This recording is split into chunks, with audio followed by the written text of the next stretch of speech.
And so my tip, I think that that's great. Yeah, I love that quote. I forgot where I heard it. I don't know if I heard it like that or something, but yeah, I think that taking constructive criticism from somebody who's never constructed anything will just leave you like feeling angry all the time. And as believers, we can't do that.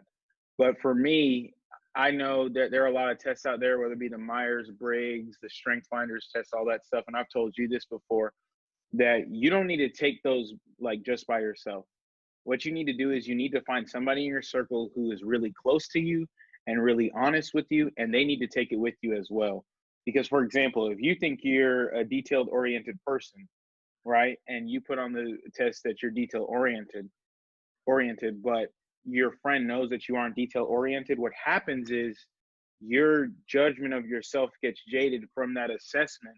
But people say that that assessment is a good judgment of self awareness. Mm, So what I tell people is to do is find somebody close to you, because you can see where the differences are. Like, they may think that you're an extrovert.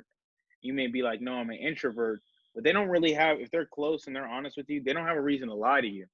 And so yeah, that's one thing and so it really follows into what you were saying, where it's like, always have that person close to you. Always have that person that you've built rapport with, because they can really give you an understanding of the type of person that you are, opposed to you just saying, this is a book I read and this is what I think. And so this is what I am. Well, unfortunately, books are like, if somebody writes a book about strengths or leadership or being detail oriented or structure, like, it's the same book regardless of who buys it. And yeah, so a lot of times what happens is people's judgment gets clouded because they all read this book and they all think, you know what, that's me, so that's who I am. Where if you ask somebody who's close to you and who's honest, they may be like, no, that's not who you are. Like, you're actually this person. Where, or yeah, you are this person, but in this aspect of it, you're not.